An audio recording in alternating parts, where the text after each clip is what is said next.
The morning sun cast long shadows across the pristine grounds of the Galactic Military Academy on Centauri Prime, where the brightest minds from across the galaxy gathered to train as future commanders and strategists.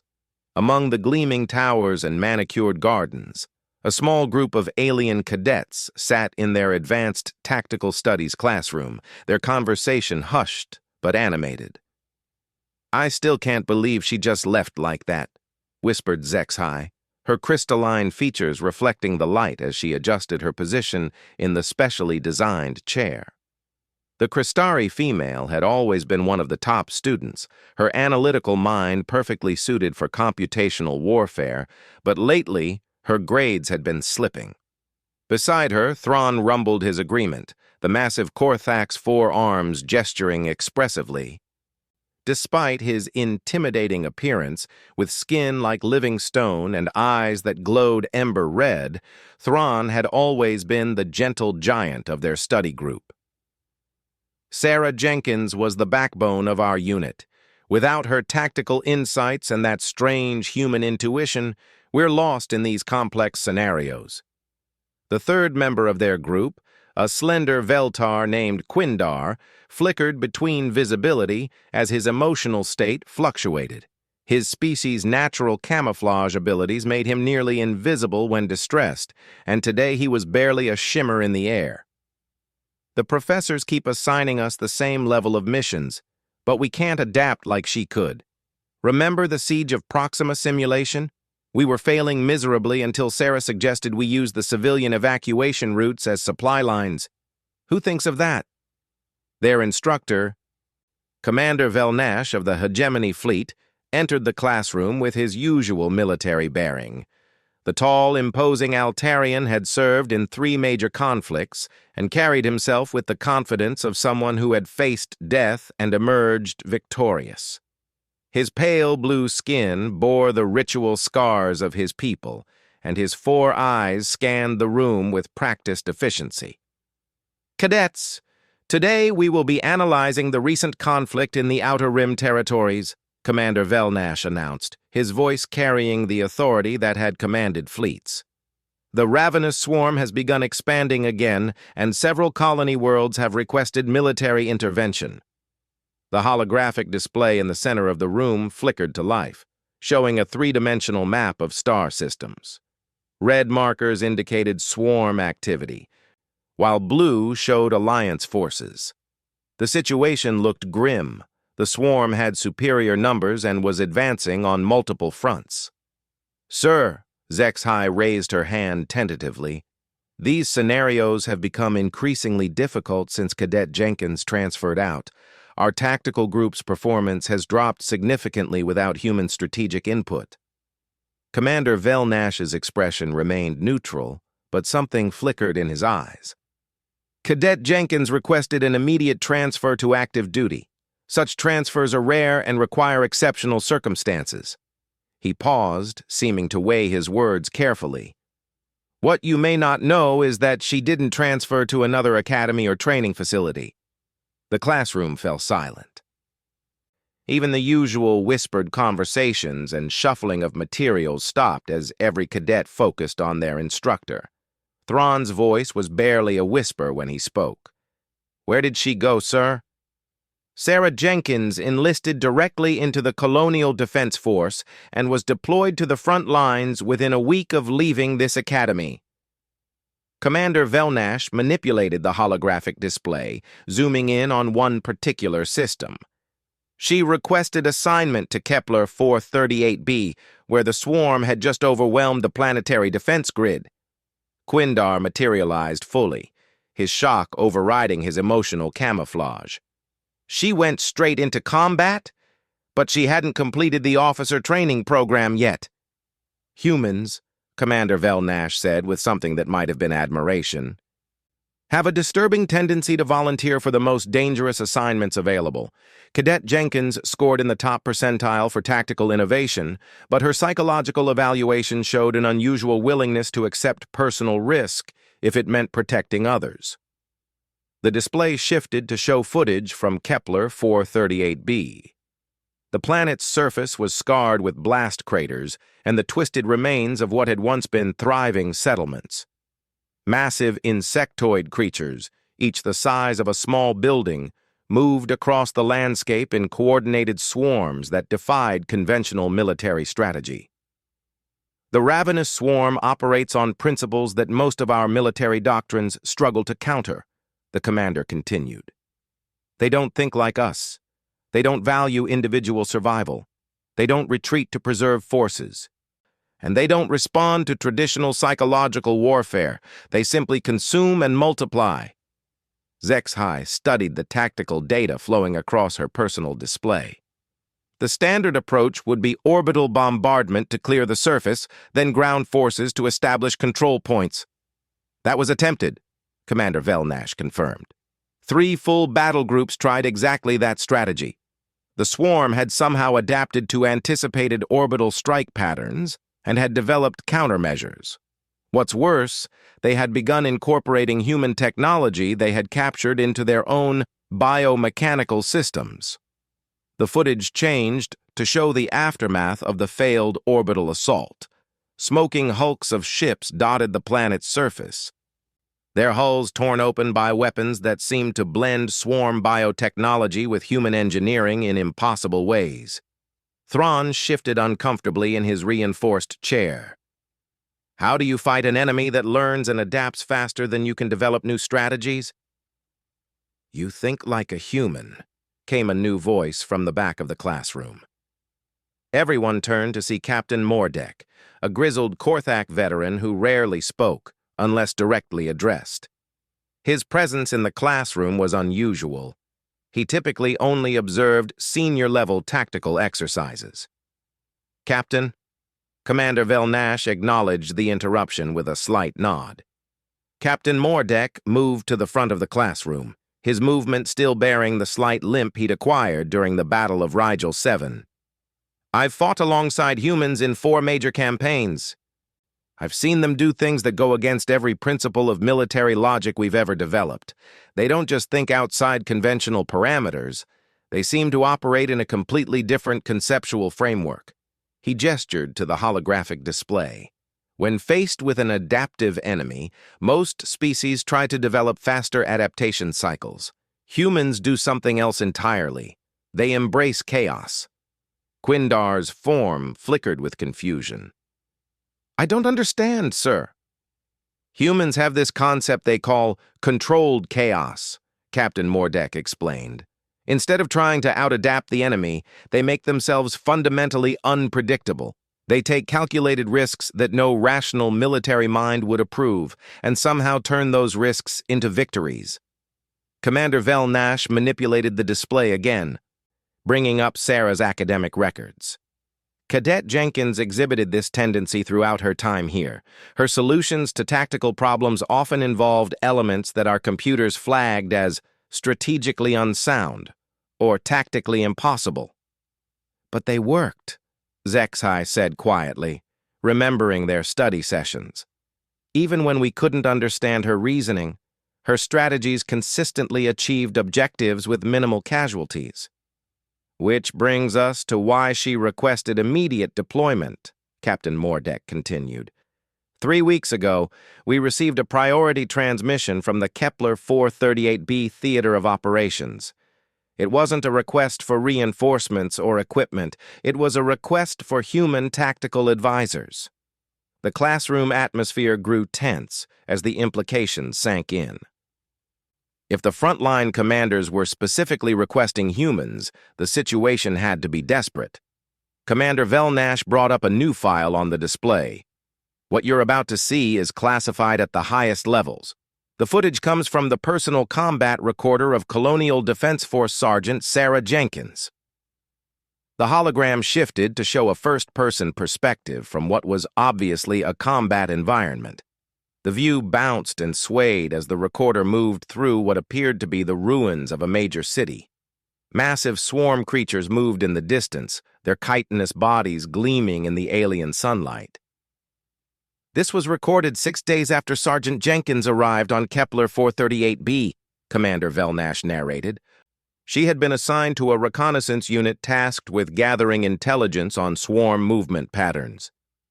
In the footage, other figures moved alongside the recorder's point of view. The perspective showed a mixed unit of human and alien soldiers, all carrying the latest military equipment. Their movements were cautious but professional. This was clearly an experienced team. Suddenly, the recorded audio picked up urgent whispers in multiple languages. The universal translator provided subtitles as the team discussed what they were seeing. "Swarm patrol approaching from the northeast," came a voice identified as Lieutenant Kexmol, a hegemony officer. "Recommend immediate withdrawal to avoid detection." "Negative," came Sarah's voice, calm and measured despite the obvious danger. "Look at their movement pattern. They're not patrolling. They're herding something." The perspective shifted as Sarah apparently moved to a better vantage point. Through the scope of her rifle, the display showed a group of swarm creatures moving in a coordinated formation. But instead of their usual aggressive advance, they were moving slowly, almost carefully. "There," Sarah's voice continued, "in the center of their formation. They've captured survivors." The zoom increased, and the horrifying truth became clear. The swarm creatures were indeed herding a group of human civilians, keeping them alive for some unknown purpose. "Jenkins!" came another voice, this one identified as Corporal Vexhan, a Crystari combat engineer. "Standard protocol is to report the situation and wait for a full rescue operation. We don't have the numbers to take on that many swarm units." "Standard protocol assumes the enemy follows standard behavior patterns," Sarah replied. "But look at how they're moving. They're not taking those civilians to a processing center or consumption site. They're taking them somewhere specific." The footage showed Sarah's hands working quickly over a portable tactical display. Data streams flowed across the screen as she analyzed the swarm movement patterns in real time. "They're building something," she said suddenly. "The swarm doesn't typically take prisoners for later consumption. They process biological material immediately for maximum efficiency, but they're keeping these humans alive and transporting them to a specific location." "What are you thinking, Sergeant?" Lieutenant Kexmol's voice carried a note of concern. "I'm thinking they're not taking prisoners. They're taking samples." Sarah's voice turned grim. "If the swarm is trying to integrate human biology into their own systems, they need living subjects for experimentation." The implications of that statement hung heavy in the recorded audio. The idea of the ravenous swarm gaining human adaptability and unpredictability was terrifying beyond measure. "We have to stop them," Sarah continued, "but not just to save those civilians. If the swarm successfully integrates human biological and cognitive patterns, every world in the galaxy becomes vulnerable." "Sergeant Jenkins," Lieutenant Kexmol's voice carried the weight of command authority. "You're suggesting we engage a force that outnumbers us 20-1 in hostile territory with no backup, based on a theory about swarm intentions." There was a pause in the audio. Then Sarah's voice came back with a tone that none of her former classmates had ever heard before, cold, determined, and absolutely certain. "No, sir. I'm not suggesting it. I'm stating that we're going to do it, and I'm telling you how we're going to win." The footage ended abruptly, leaving the classroom in stunned silence. Commander Velnash closed the display and faced his students. "This recording was made 18 days ago. Since that time, we have received no further communications from Sergeant Jenkins' unit." The weight of those words settled over the classroom like a shroud. Zexhai felt her crystalline features dim with sorrow, while Thrawn's ember eyes flickered with an emotion his people rarely displayed. Quindar had become almost completely invisible again. "However," Captain Mordek interjected, "we have received intelligence reports from across the Outer Rim that suggest the swarm's expansion has not only halted, but has begun to reverse in several key sectors." The students looked up with sudden hope. "Furthermore," Commander Velnash added, There have been unconfirmed reports of swarm forces engaging in what can only be described as retreat behaviors, something that has never been observed in over 50 years of conflict with their species. He reactivated the holographic display, showing the current tactical situation across the outer rim. Where there had once been solid red indicating swarm control, patches of contested territory now appeared in yellow and orange. Your former classmate, it seems, has made quite an impression on the galaxy's most dangerous predators, Captain Mordek said with something that might have been pride. The Colonial Defense Force has reclassified her from missing in action to active deep cover operations. What does that mean? Thrawn asked, his massive form leaning forward with interest. It means, Commander Velnash replied, that Sarah Jenkins is still out there, still fighting, and still finding ways to turn impossible odds into human victories. The bell chimed, indicating the end of the class period, but none of the students moved to leave. They sat in contemplative silence, processing what they had learned about their former study partner. Finally, HFY spoke up. Sir, is there any way we could request assignment to the Outer Rim after graduation?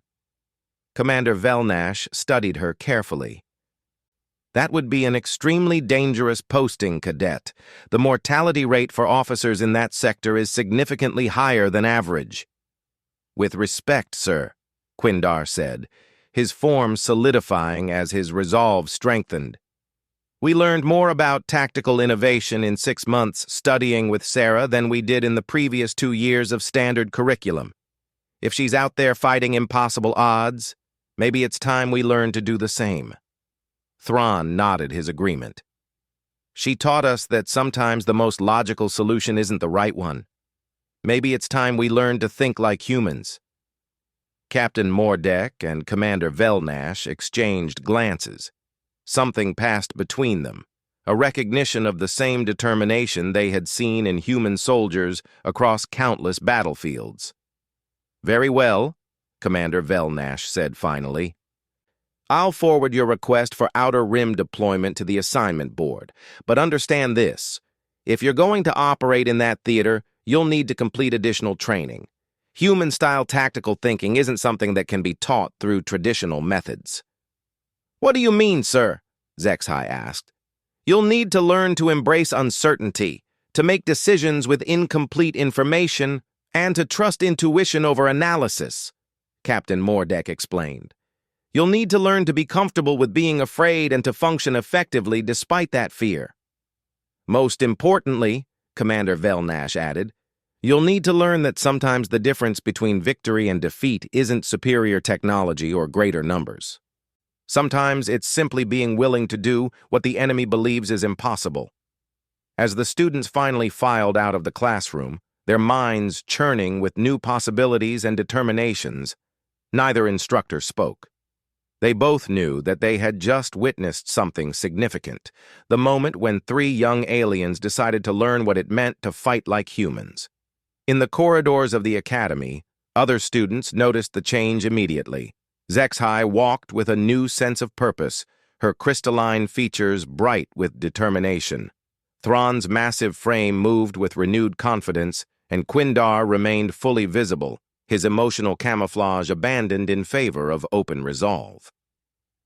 Word spread quickly through the academy about the 3 cadets who had requested deployment to the most dangerous theater of operations in known space. Some called them brave, others called them foolish. But everyone agreed on one thing. They would never be the same students who had relied on Sarah Jenkins to guide them through tactical scenarios. They had learned something that day that would change not only their own futures, but potentially the course of the war itself. They had learned that sometimes strength isn't about being the biggest or the smartest or the most well-equipped. Sometimes strength is about being willing to stand up when everything seems hopeless and finding a way to turn that hopelessness into hope. Somewhere in the Outer Rim, on battlefields that stretched across multiple worlds, Sarah Jenkins continued her war against impossible odds. She had no way of knowing that her former classmates missed her, no way of knowing that they had requested to join her in the most dangerous assignment in the galaxy. But across those same battlefields, in the command bunkers and field hospitals, in the trenches and the ruins of cities, soldiers and civilians alike had begun to whisper a name, not with fear, but with something approaching awe. They spoke of a human sergeant who appeared when situations seemed most hopeless, who turned defeats into victories through sheer audacity and innovation. They told stories of impossible rescues and miraculous escapes, of strategies that should have failed but somehow didn't. The ravenous swarm, for the first time in their recorded history, had begun to adapt their behaviors not to overcome human resistance, but to avoid it entirely. Entire sectors that had been marked for consumption were being abandoned as the swarm encountered tactical scenarios they could neither understand nor counter. In the halls of military command centers across the galaxy, analysts struggled to understand how a single human soldier could have such a disproportionate impact on a conflict involving billions of combatants. The mathematics didn't work. The logistics were impossible. The strategic implications defied every model they had developed. But the results spoke for themselves. Where Sarah Jenkins had been deployed, the tide of war had begun to turn. And somewhere in the vast darkness between the stars, 3 young aliens prepared to learn what it meant to carry that same impossible hope into battle against the galaxy's greatest nightmare. 6 months had passed since Zexhai, Thrawn, and Quindar had requested deployment to the Outer Rim. The additional training they had undergone was unlike anything in the standard Galactic Military Academy curriculum. Instead of sterile tactical simulations and theoretical scenarios, they had been subjected to chaos training, psychological stress testing, and what their human instructors called Murphy's Law exercises, situations designed to go wrong in every possible way. Now, as their transport ship emerged from hyperspace above the contested world of Zerion Prime, they got their first real look at what a war against the ravenous swarm actually looked like. The planet below was a patchwork of green and brown continents shrouded in smoke. Orbital defense platforms hung in space like broken teeth, some still functional, but many reduced to twisted metal by weapons that defied conventional understanding. In the distance, massive bioships drifted through space like living asteroids, their surfaces pulsing with organic lights that hurt to look at directly. "Sweet ancestors," Quindar whispered, his form flickering with involuntary camouflage responses. "How does anyone fight in this?" Their transport pilot, a grizzled human veteran named Captain Morris, called back from the cockpit. "You don't fight in it, Lieutenant. You survive it, adapt to it, and hope you can find a way to make it worse for them than it is for you." As they descended through the atmosphere, the true scale of the devastation became clear. Entire cities had been consumed, leaving behind only twisted organic structures that served unknown purposes. Forests had been replaced by writhing biomechanical installations that processed raw materials into swarm creatures with horrifying efficiency. But scattered across the landscape were pockets of resistance, heavily fortified positions where the combined forces of the Galactic Alliance held desperate defensive lines. These weren't the clean, geometric fortifications from their textbooks, but ugly, functional structures built from whatever materials could be found and reinforced with weapons salvaged from fallen swarm creatures. "Your destination is Firebase Alpha 7, Captain Morris announced as he maneuvered between floating chunks of debris. "Fair warning. The life expectancy for new officers at that posting is measured in hours, not days." Thrawn's ember eyes glowed brighter with determination. "Then we'll have to make sure we're not average officers." "That's the spirit," Captain Morris laughed grimly. "You might actually survive this after all." Firebase Alpha 7 turned out to be a sprawling complex built into the ruins of what had once been a major city. The defensive perimeter was a chaotic mix of energy barriers, kinetic deflectors, and biomechanical structures that had been captured from the swarm and reverse-engineered into defensive weapons. As their transport touched down on the makeshift landing pad, the three former classmates were struck by the noise. Unlike the sterile silence of academy training facilities, this place buzzed with constant activity. Weapons testing, construction work, the roar of engines, and underneath it all, a subsonic humming that seemed to come from the swarm biostructures themselves. They were met by Colonel Vashatar, a hegemony officer whose formal uniform had been replaced by practical combat gear that bore the scars of extended fighting. His four eyes were constantly in motion, scanning for threats even in the relative safety of the base perimeter. "Welcome to the meat grinder," he said without preamble. "I'm Colonel Vashatar, commanding officer of the 47th Joint Tactical Group. I'll be honest with you, I didn't expect Academy graduates to actually volunteer for this assignment." "Sir, we specifically requested deployment to this theater," Zexhai replied, her crystalline features reflecting her resolve. "We believe we can contribute to the tactical innovation needed to counter swarm adaptation patterns." Colonel Vashatar studied them for a long moment. "Innovation, right. Well, you'll get plenty of chances to innovate here. The swarm tests our defenses every 6 hours like clockwork. We've managed to hold them off so far, but each attack shows new adaptations to our previous successful tactics." He led them through the base, pointing out various installations and explaining the constant evolution of their defensive strategies. The weapons were a fascinating mix of technologies from dozens of different species, often combined in ways that violated standard engineering principles, but somehow worked. "The secret to surviving here," Colonel Vashatar explained, "is never using the same tactic twice. The moment the swarm sees a successful strategy, they develop countermeasures within hours. We've had to completely abandon traditional military doctrine." "Sir," Quindar asked, his form solidifying with curiosity, "how do you coordinate tactics if you can't use established patterns?" "We don't coordinate in the traditional sense," the colonel replied. "Instead, we give each unit general objectives and trust them to improvise solutions.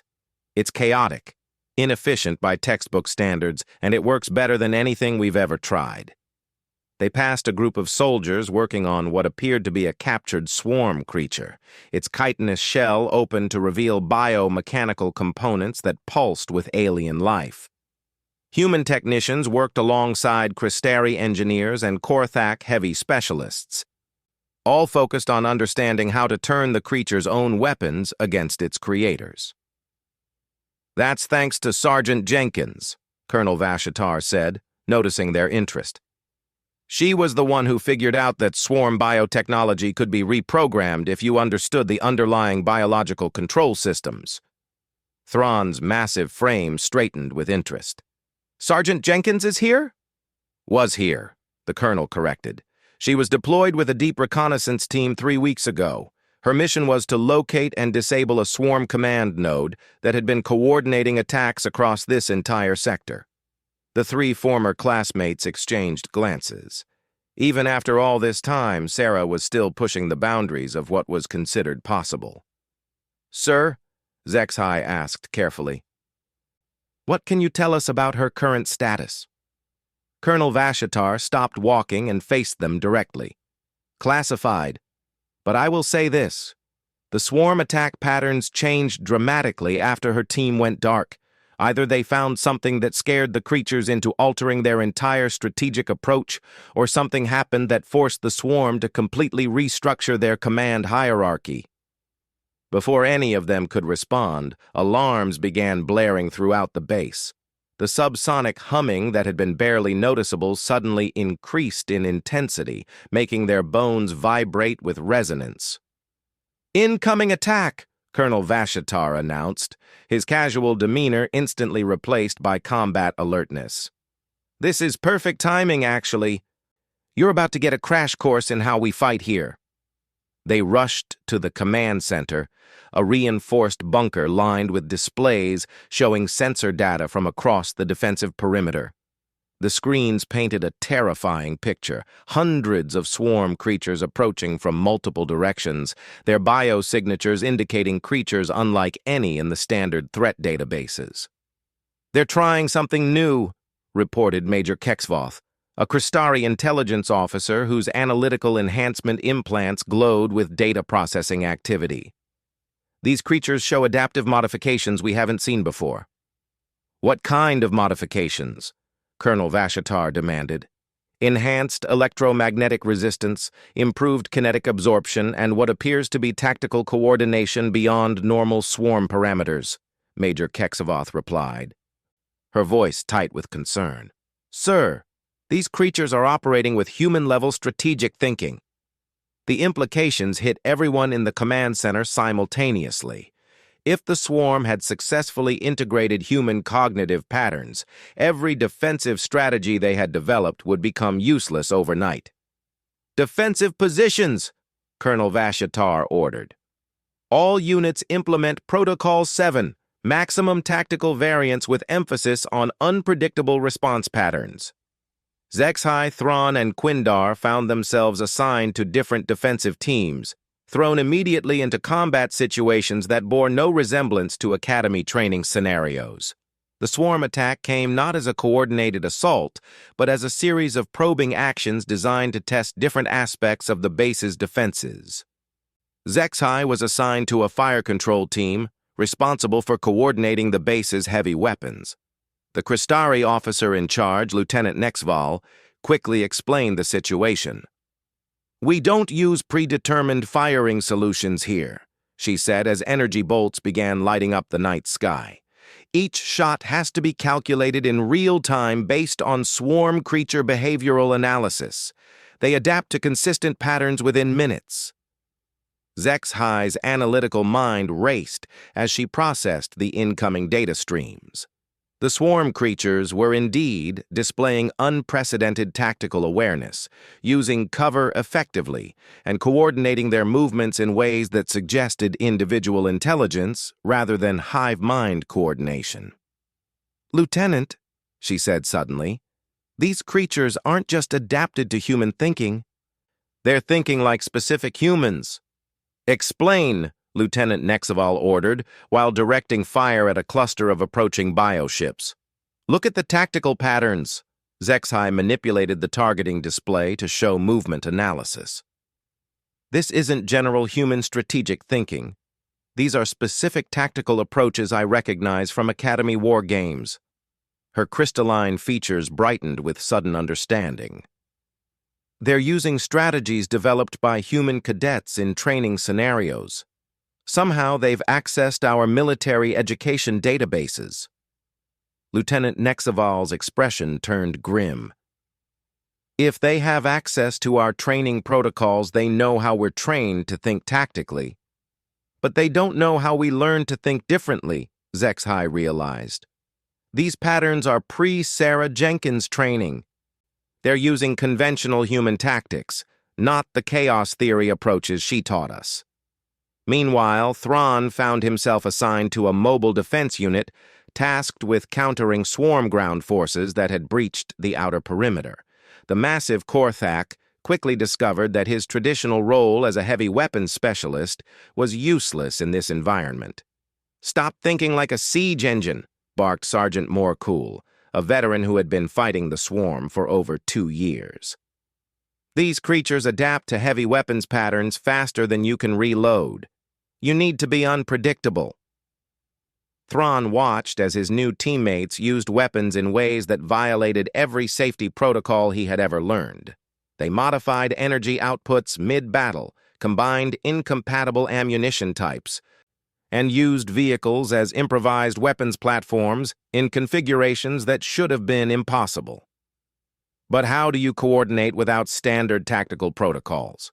Thrawn asked as he hefted a weapon that seemed to be a fusion of human plasma technology and swarm biomechanics. "You don't coordinate, you improvise," Sergeant Morcool replied, while jury-rigging an explosive device from spare parts. Watch the creatures, figure out what they're not expecting, then do something even more unexpected. As if to demonstrate the point, a group of swarm creatures began approaching their position, using what was clearly a textbook flanking maneuver. Instead of responding with standard counter-flanking tactics, Sergeant Morcool ordered his team to abandon their defensive position entirely and charge directly through the center of the swarm formation. The attack was so contrary to military logic that the swarm creatures, despite their enhanced intelligence, were caught completely off guard. The defensive team cut through their ranks before the creatures could adapt to the unexpected assault pattern. "See?" Sergeant Morcool grinned as they established a new defensive position in the most tactically unsound location possible, the middle of an open field with no cover. They're smart, but they're still thinking like academy graduates. They expect logical responses to logical situations. Quindar, meanwhile, had been assigned to a reconnaissance unit responsible for gathering intelligence on swarm movements. His natural camouflage abilities made him valuable for stealth operations, but he quickly learned that conventional reconnaissance methods were suicidal in this environment. "The creatures can detect most forms of electronic surveillance," explained Lieutenant Yexmai, a Veltar like himself, who had somehow survived 8 months of frontline reconnaissance. "Traditional sensors, heat signatures, electromagnetic emissions, they've adapted to recognize and track all of them." "Then how do we gather intelligence?" Quindar asked, adjusting his equipment to minimize electronic signatures. "We watch them like they watch us," Lieutenant Yexamai replied. "Visual observation, behavioral analysis, and a lot of educated guessing. The trick is to never observe from the same position twice and never follow predictable scouting patterns." As they moved through the ruins surrounding the base, Quindar began to understand the fundamental difference between academy training and actual combat. In training, reconnaissance was about gathering complete information to enable perfect tactical decisions. Here, it was about gathering just enough information to make educated guesses while staying alive long enough to report back. "Lieutenant," he whispered as they observed a group of swarm creatures establishing what appeared to be a forward staging area. "These creatures are building according to human engineering principles." Lieutenant Yexmai focused her optical enhancement equipment on the construction site. "You're right. That's not organic swarm architecture. They're building human-style fortifications using biomechanical materials." "It gets worse," Quindar added, his analysis skills working overtime. "Look at the construction sequence. They're following human military engineering protocols exactly. Someone has taught them our standard fortress construction methodologies." The implications were staggering. If the swarm had not only accessed human tactical knowledge, but had also learned human engineering and construction techniques, they could potentially build fortifications that perfectly countered traditional alliance assault methods. As the attack continued throughout the night, all 3 former classmates began to understand why Sarah had made such an impact in this theater. The swarm wasn't just adapting to human tactics, they were learning to think like humans. But they were learning to think like textbook humans, following the same logical progression that military academies had taught for generations. What they couldn't adapt to was the kind of thinking Sarah had represented, the willingness to abandon logic in favor of intuition, to embrace chaos instead of seeking order, and to trust in improvisation rather than relying on established doctrine. When dawn finally broke over Firebase Alpha 7, the attack had been repelled, but barely. The casualty reports showed that conventional defensive strategies had failed across multiple sectors. Only units that had abandoned standard tactics in favor of unpredictable improvisation had successfully held their positions. In the post-battle briefing, Colonel Vashitar laid out the situation with brutal honesty. "The swarm has evolved beyond our ability to counter them using traditional methods. They know our tactics, they understand our technology, and they can predict our strategic responses with frightening accuracy." "Sir," Zexhai spoke up, We noticed that the creatures were using specific tactical approaches from our academy training. They're not just thinking like humans, they're thinking like humans trained in conventional military doctrine. That matches our intelligence assessments, Major Kexvoth confirmed. Somehow, they've gained access to our educational databases and are using our own training methodologies against us. Colonel Vashitar nodded grimly. Which is why units like Sergeant Jenkins' deep reconnaissance team are so crucial. They're operating beyond conventional parameters, using tactics that can't be found in any database because they're being invented in real time. Sir, Thrawn asked, is there any word from her team? Actually, the colonel replied, we received a transmission this morning. It wasn't through standard communication channels. It came embedded in a swarm data stream that our technicians almost missed. He activated the command center's main display, showing a complex data pattern that looked like random noise until properly decoded. The message was simple. Phase 2 initiated. Expect changes in enemy behavior patterns. Trust nothing that looks familiar. What does that mean? Quindar asked. I wish I knew, Colonel Vashitar admitted. But based on Sergeant Jenkins's track record, it means she's found a way to turn this situation to our advantage. The question is whether we'll be smart enough to recognize the opportunity when it presents itself. Over the following weeks, the 3 former classmates learned to fight in ways that would have horrified their academy instructors. They abandoned textbook tactics in favor of improvised solutions. They learned to use fear and uncertainty as tactical advantages rather than obstacles to overcome. Most importantly, they learned to trust their intuition even when their analytical minds insisted they were making terrible decisions. Zexahai discovered that her crystalline matrix could process quantum probability calculations that allowed her to predict swarm adaptations before they occurred, but only when she stopped trying to use logical analysis and instead trusted the seemingly random patterns her mind generated when under extreme stress.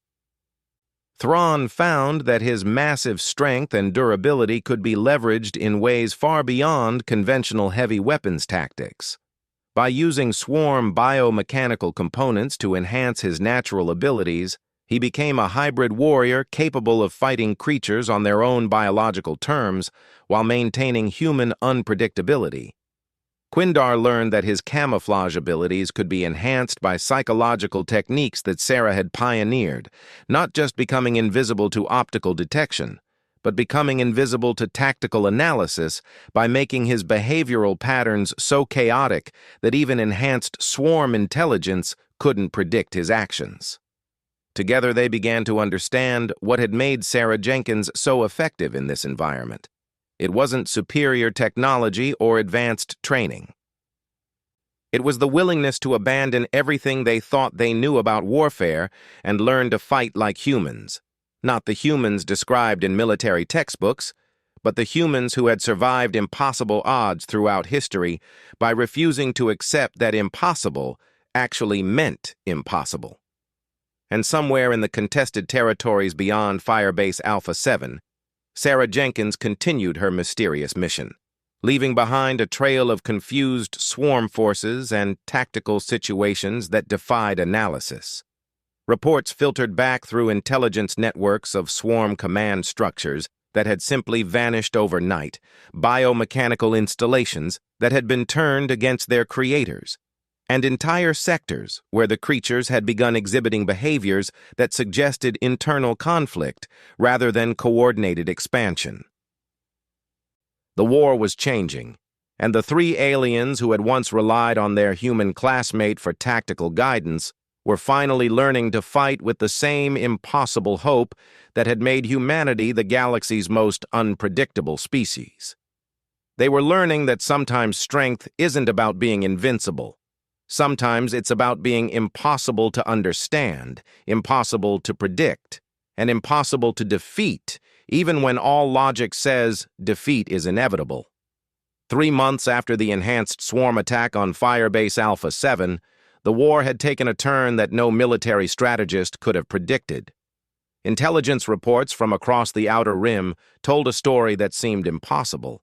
Swarm forces were not just retreating, they were fighting each other.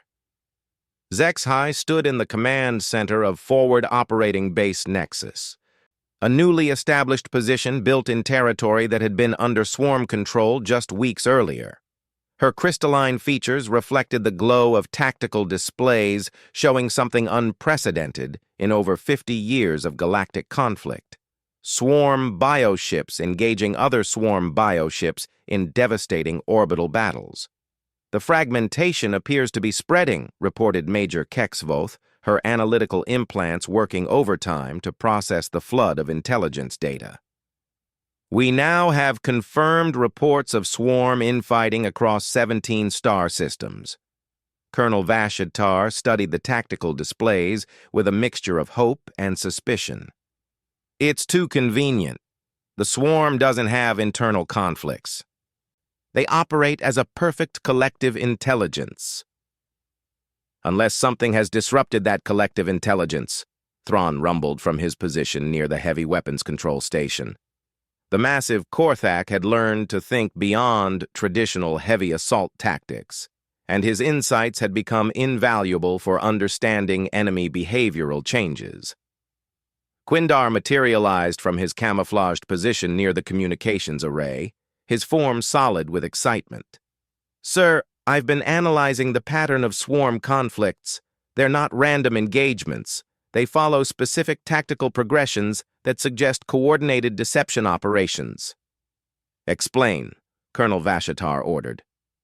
"The swarm forces that are fighting each other are using human tactical doctrines," Quindar continued, "but different human tactical doctrines. One group follows Academy standard approaches, while the other uses the chaos theory methods we've learned here." The implications hit everyone in the command center simultaneously. HFY's crystalline matrix brightened as her quantum probability processors made the connection. "Someone has infiltrated the swarm command structure and created artificial divisions within their collective intelligence," she said with growing excitement. "They've introduced competing strategic paradigms that the swarm can't reconcile, forcing them into internal conflict. That would require someone to penetrate to the very heart of swarm territory and somehow reprogram their fundamental control systems," Major Kexvoth observed. "The tactical genius required for such an operation would be extraordinary." Before anyone could respond, the base's long-range communication system activated with an incoming priority transmission. The signal was coming through channels that hadn't been used in months, the deep reconnaissance frequencies reserved for the most classified operations. "Firebase Alpha 7, this is Deep Reconnaissance Team 7 requesting immediate extraction coordinates." The voice was tired, strained, but unmistakably human. Colonel Vashatar leaned over the communication console with sudden intensity. "Team 7, this is Firebase Alpha 7 Actual. Please identify yourself for verification. Sarah Jenkins, Colonial Defense Force, serial number Tango 779 Alpha Delta, requesting extraction for team of 12 mixed species, carrying critical intelligence regarding swarm command structure vulnerabilities." The command center fell silent. After months of uncertainty, Sarah was not only alive, but apparently returning with intelligence that could change the entire course of the war. "Sergeant Jenkins," Colonel Vashatar replied carefully, "please provide verification codes and current tactical situation." "Verification codes are compromised, sir. Swarm forces have full access to our standard encryption protocols. However, I believe you have 3 former Academy classmates currently assigned to your operational area. They'll be able to verify my identity."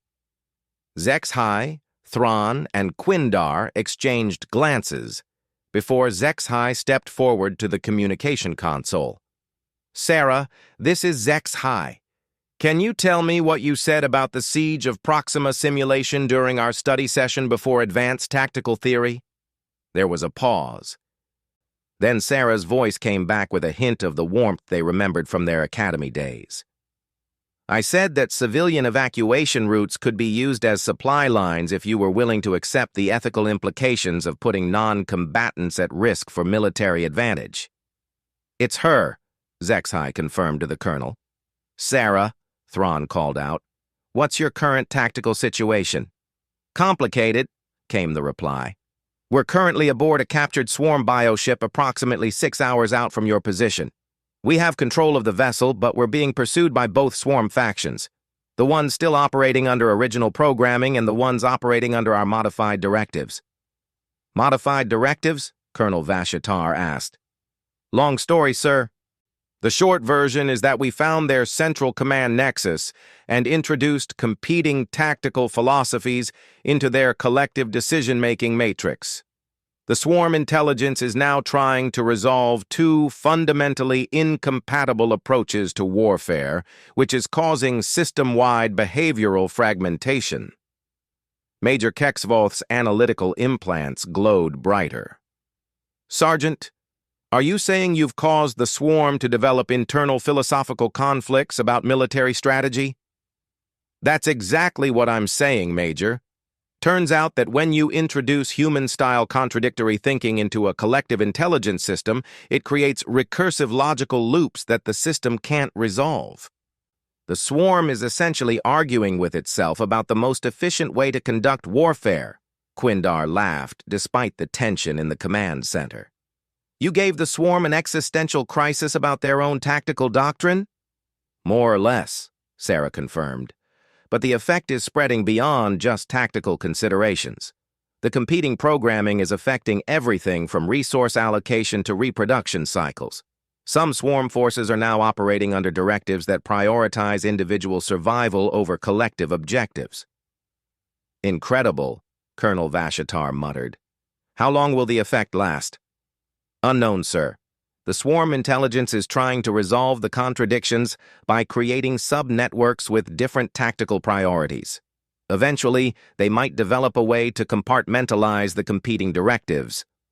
But for now, they're too busy fighting themselves to maintain their expansion campaign. Sergeant Jenkins, the colonel said formally, you and your team are ordered to proceed immediately to these coordinates for extraction. We'll have a full tactical support package waiting. Copy that, sir.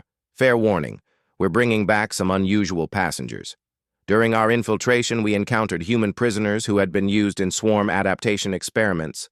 They're alive, but they've been modified in ways that will require extensive medical and psychological evaluation. The weight of that statement settled over the command center. The idea of humans who had been subjected to swarm biological experimentation was horrifying. But the fact that they were still alive and could be rescued offered hope that other prisoners might be recoverable. Understood, Sergeant. Medical teams will be standing by. One more thing, sir. The intelligence we're bringing back includes complete data on swarm adaptation mechanisms, command structure hierarchies, and biological control systems. This information will fundamentally change how we fight this war. How so? Because now we know their greatest weakness, sir. The swarm's greatest strength, their collective intelligence and perfect coordination, is also their greatest vulnerability. They can't handle contradictory information. Introduce competing directives into their system, and they become paralyzed by indecision. Over the next 6 hours, Firebase Alpha 7 transformed into a massive extraction operation. Every available defensive system was brought online, medical teams prepared for casualties unlike any they had ever treated, and intelligence specialists readied equipment to analyze whatever data Sarah's team was bringing back. Zexhai Thrawn and Quindar worked together to coordinate the extraction, using the tactical flexibility they had learned over the past months to prepare for contingencies that couldn't be anticipated through conventional planning.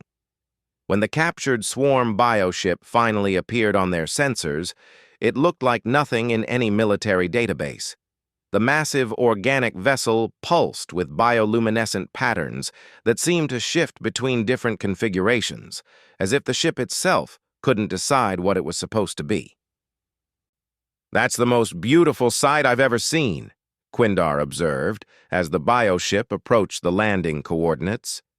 It's also the most terrifying, Thrawn added, his ember eyes tracking the swarm pursuit forces that were following several hours behind. Those pursuing ships don't match any known swarm configurations either, because they're not operating under standard swarm directives, HFY realized. They're operating under the competing programming that Sarah's team introduced. We're about to witness swarm forces using human tactical thinking. The bioship touched down with an organic grace that was disturbing to watch. The hull opened not through mechanical hatches, but through biological sphincters that dilated to reveal the interior. The first figure to emerge was unmistakably human, tall, lean, with the confident bearing that they all remembered from their academy days. Sarah Jenkins looked like she had aged years in the months since leaving the academy, but her eyes held the same determined intelligence that had made her such an effective study partner. Behind her came a mixed group of humans and aliens, all bearing the marks of extended combat and something else, modifications that were clearly of swarm origin, but seemed to enhance rather than diminish their capabilities. "Sarah!" HFY called out as she rushed to greet her former classmate. The reunion was brief but emotional. Sarah embraced each of them in turn, her expression showing genuine relief at seeing familiar faces after months of operating behind enemy lines. "I can't believe you all requested deployment to this theater," she said as they moved quickly toward the base's secure debriefing facility. "Though I suppose I shouldn't be surprised. You always were the most adaptable study group at the academy." "We learned from the best," Thrawn rumbled, his massive frame somehow managing to convey both strength and gentleness. "You taught us to think beyond conventional parameters," Quindar added, his form solid with happiness despite the dangerous situation. It seemed appropriate to apply those lessons to the most unconventional war in galactic history. As they reached the debriefing facility, Sarah turned to face Colonel Vashatar and his senior staff. "Sir, before we begin the formal intelligence briefing, I need to inform you that the situation has evolved beyond our original mission parameters." "How so?" "The modifications we introduced to the swarm collective intelligence have had unintended consequences. Some swarm forces are now operating with human-level individual consciousness while maintaining their biological enhancements. They're not exactly human, and they're not exactly swarm.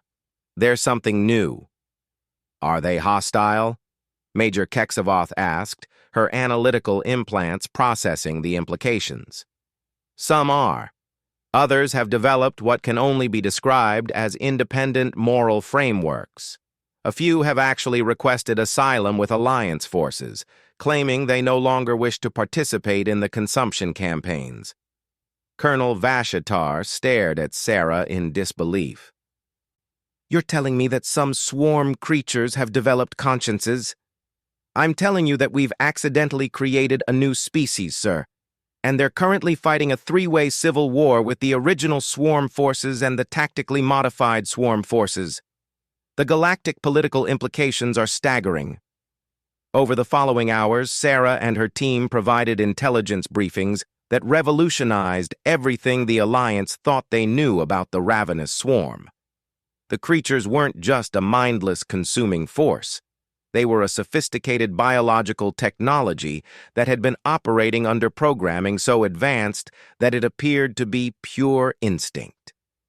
"The key insight," Sarah explained to the assembled intelligence staff, "is that the swarm collective intelligence is essentially a biological computer system. It processes information, makes decisions, and implements those decisions through its component creatures. But like any computer system, it can be reprogrammed if you understand the underlying architecture." "How did you manage to access their central programming?" asked Captain Morris, the transport pilot who had delivered HFY, Thrawn, and Quindar to the front lines months earlier. "We didn't access it," Sarah replied. "We infected it. Using modified swarm biotechnology, we introduced competing tactical philosophies directly into their decision-making matrix. The system is now trying to resolve contradictory directives and can't reach consensus on optimal strategies. Sarah's team member, a human woman whose arms had been replaced with biomechanical appendages that looked disturbingly swarm-like, spoke up. The biological integration allows direct interface with swarm control systems. It's not pleasant, but it's incredibly effective. Dr. Chen volunteered to undergo partial swarm integration to serve as our interface specialist, Sarah explained. The modifications are irreversible, but they've given us capabilities that no purely biological or purely technological solution could provide. I can think like the swarm and like a human simultaneously, Dr. Chen continued.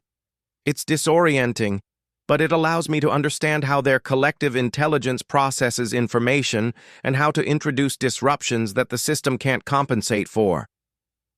The briefings continued for days, revealing the full scope of what Sarah's team had accomplished.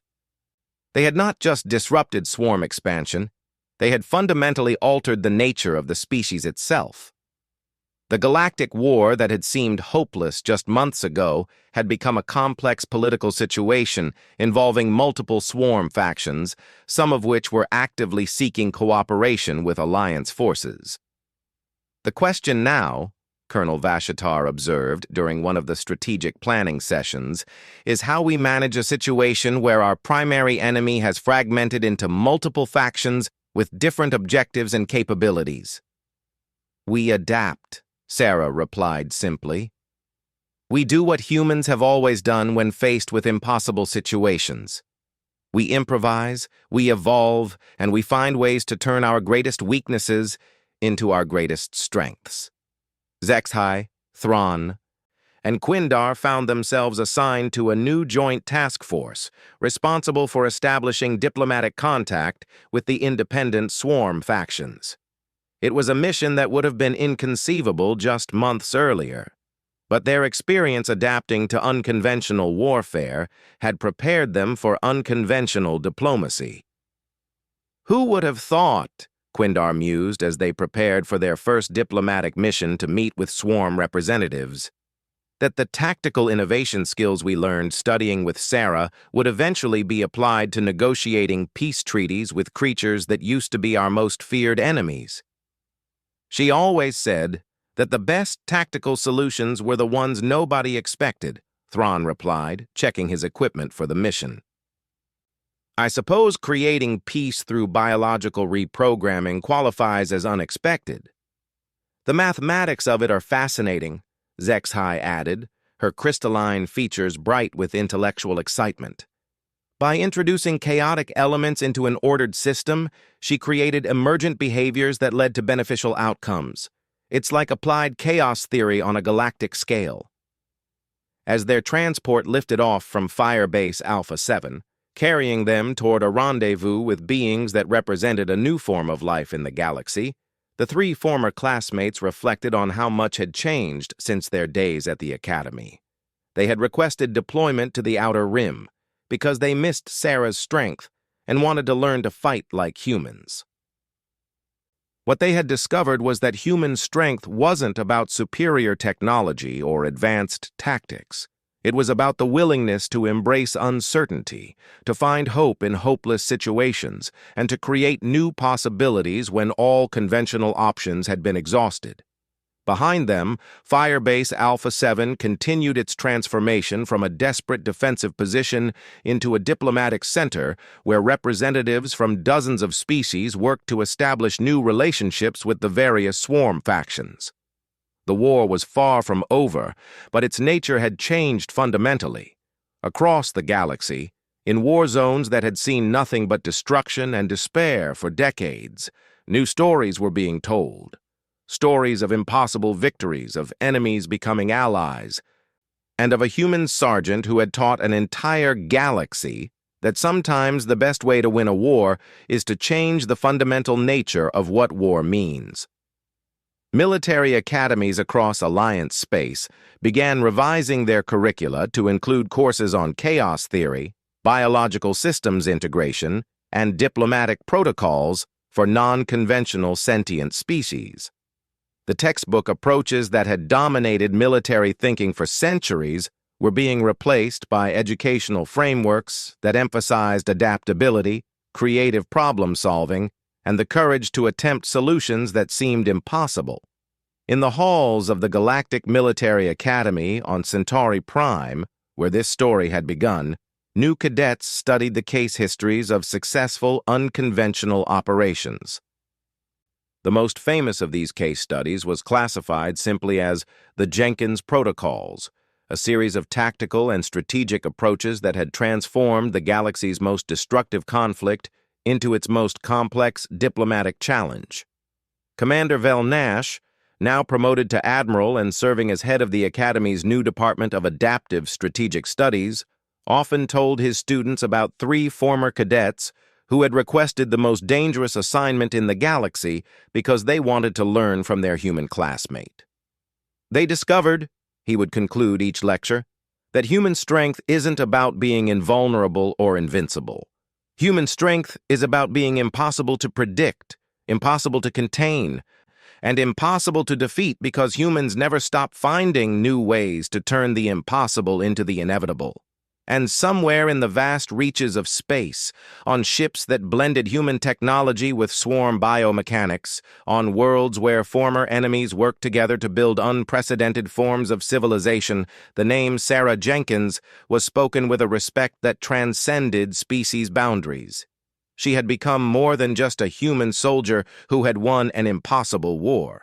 She had become a symbol of what was possible when someone refused to accept that the way things were was the way things had to be.